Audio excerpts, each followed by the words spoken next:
Ladies and gentlemen, how many of you are joining the GMO, the fresh GMO debate? This time round, it's coming from Barack Obama's themselves. And what exactly is going on here? Auma Obama's sister have done two tweets today, and I have seen replies, the leaders of this country replying to those statements from Auma Obama, who is the sister to Barack Obama, the former president of the United States of America. It's about GMO. And I want us to look at her angle. It is very interesting because it's telling on what is behind this.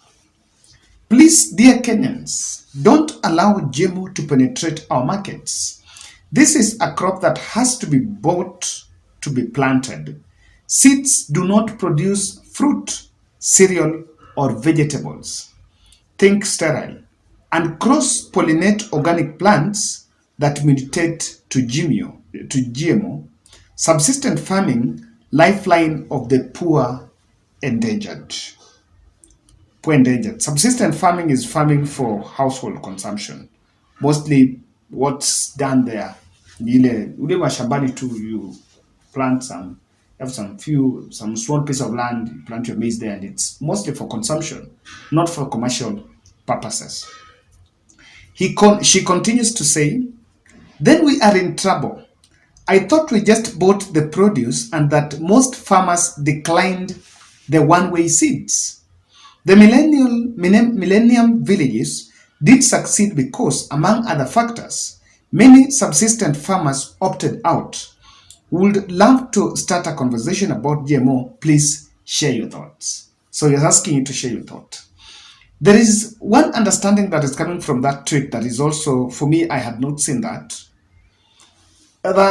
we had agreed that we were going to import the GMO produce here, be it maize and other crops, or maybe other products that are produced genetically modified organisms.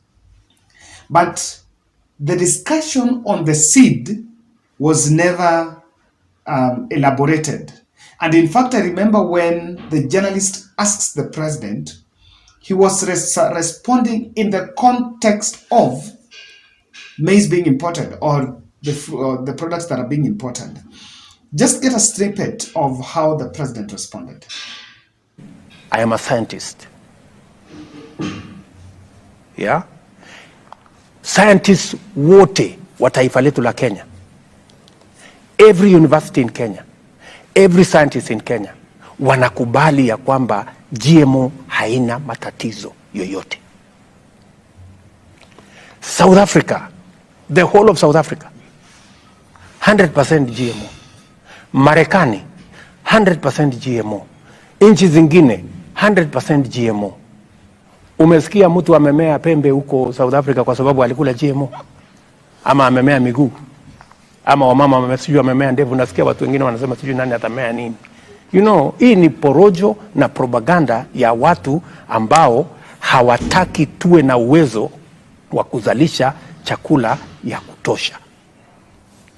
Mimi mwenyewe nimekula chakula ya GMO. Mimi nimemea matiti. Ama ile wanasemekana sijui nani atafanya nini, utakuwa na extra nini, you know, lazima tuambiane ukweli. Now, what Kenyans know is that the issue of the seed was never well spoken about. And that is what Auma Obama is talking about, is the sister to Barack Obama.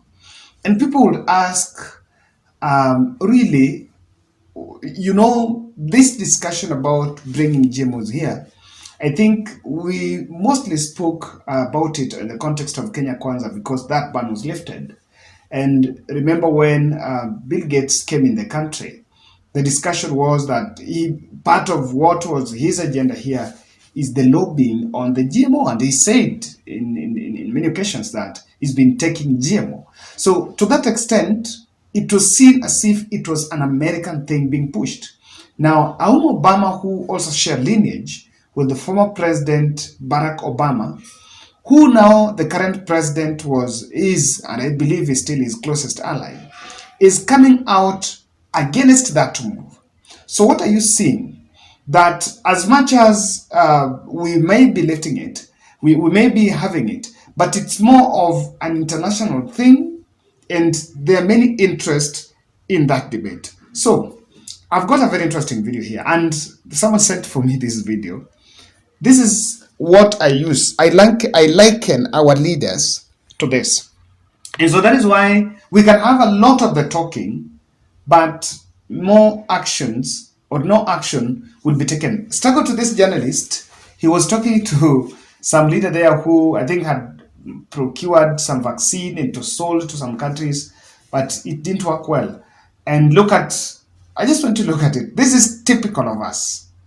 Mr. Borla, can I ask you, when did you know that the vaccines didn't stop transmission? How long did you know that without saying it publicly? Thank you very much. I'm sorry. Answer that question. I mean, we now know that the vaccines didn't stop transmission, but why did you keep it secret? You said it was 100% effective, then 90%, then 80%, then 70%. But we now know that the vaccines do not stop transmission. Why did you keep that secret? Have a nice day. I won't have a nice day until I know the answer. Why did you keep it a secret that your vaccine did not stop transmission? Is it time to apologise to the world, sir? To give refunds back to the countries that poured all their money into your vaccine that doesn't work, your ineffective vaccine? Yeah, you have a little bit around. Are you not ashamed of what you've done in the last couple of years? Do you have any apologies to the public, sir? Are you proud of it? You've made millions on the backs of people's entire livelihoods. How does that feel to walk the streets as a millionaire on the backs of the regular person at home in Australia, in England, in Canada? What do you think about on your yacht, sir? What do you think about on your private jet? Are you worried about product liability? Are you worried about myocarditis? What about the sudden deaths? What do you have to say about young men dropping dead of heart attacks every day?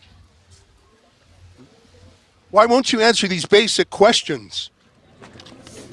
Yani ona vile anastruggle No kumuuliza apology, maswali na sir. huyu hawezi Do you think you jibu. should be charged Uche, criminally for as in, for he some of can't the respond. criminal behaviour you've obviously been a part of?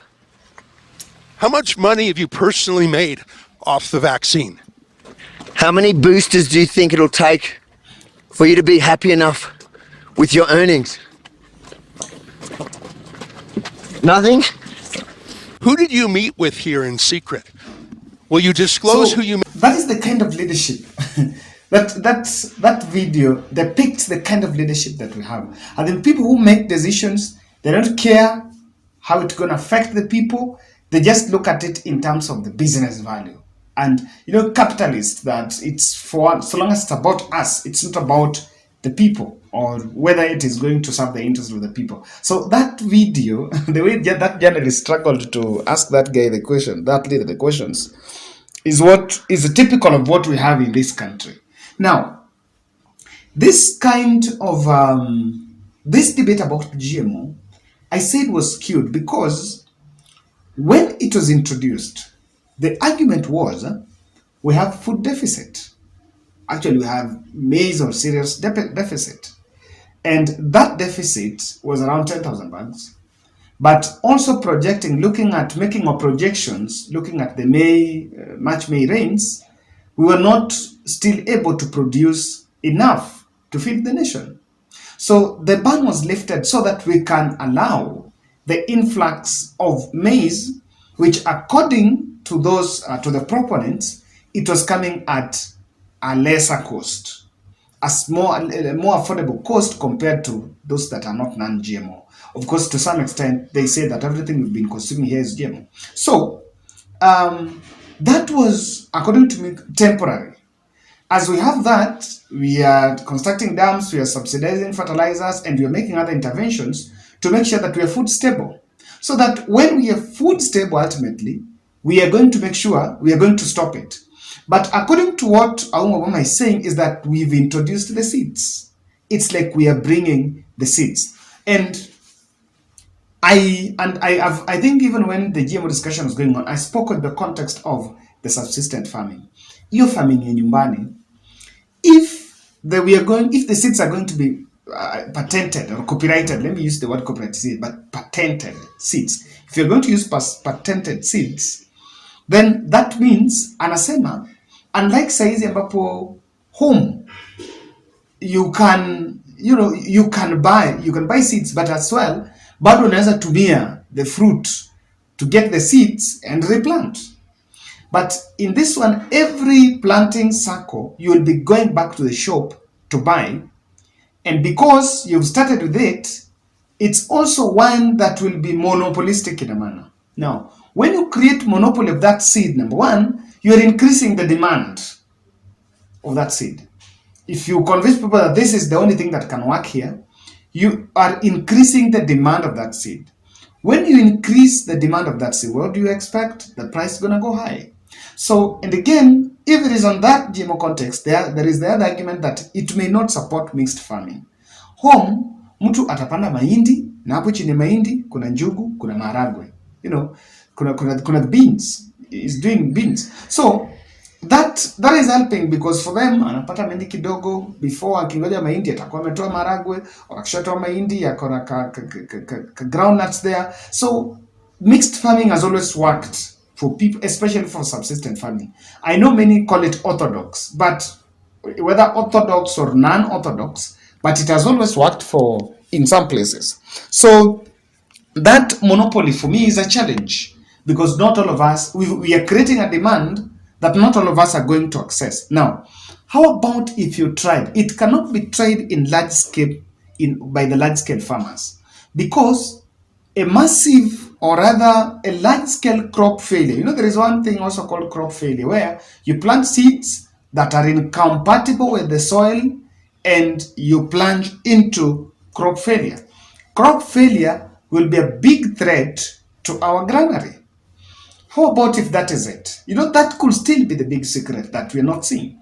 We could bring this and encourage, actually bring it becomes compatible to our soil and the other factors of production here or other growth factors within our country. Then we plunge into crop failure. Nationwide crop failure. What are we going to say about? Actually, the decision to boost or rather to scale up our maize production will go down. Will actually depend on that import. That circle is still just revolving. So that's why I joined that conversation that if you want it, first, peleka galana kolalu. Peleka galana uko. We were still surviving. Don't even take it to Kitale. Go and do a test trial somewhere. In fact, the 10,000 acre that we are having in Galana Kulalo, we can take some 2 acres and try it out there as an experiment. And when it's rolled out, it should not be a national one. It should be a nationwide rollout. I think the best practice is test and trials, so that hata ukiambia mkulima sababu hii umetumia na ilikuwa inakusaidia, ulikuwa unapata hii ingine, jaribu hii, so that as time goes people take the acceptance. It takes the natural course for people to come up and accept. Now, crop extinction can hurt subsistence farming where it just disappears. Just disappears that okay, hapa ulipanda GMO and it did this and this and it pays. When you try something else, it doesn't work. When you try something else, it doesn't work. What are you talking about? It will hurt because not at all times mtu atakuwa anataka pande mahindi. Lastly, the food supply actually was temporary as our fix. But if you're not sure, there is something that I'm reading from Auma Street. By the way, she's a social justice activist. And the founder of the Sauti Kuu. Sauti Kuu is in Nyang'oma Kogelo. That's my place. Ukitoka Nyang'oma Kogelo, unateremka past the market center. On your way to Ndori, she has a center there called Sauti Kuu. So, one thing I see, there is another maybe US influential bodies within US that are against that move. The GMO move, even in African context. And if you're not sure, we are serving the interest of the big boys. We are serving the interest. We are actually serving commercial interest packaged as food security intervention. In Kenya, we are looking at it as food intervention, food security intervention. But huko nje, this will be a commercial interest that we are serving. So the issue of the seeds, I don't know whether, okay, the seeds are internationally easy or what's going on, but that's what Auma is saying, that I thought we were just bringing in the base already yenye washapanda, lakini sasa tuameleta seeds tupande, because that is going to be a bit disruptive. I don't know what's your take, but that is what Obama's sister is talking about. From my point, I think she's also speaking on behalf of some influential personalities, and this could even be the Barack Obama.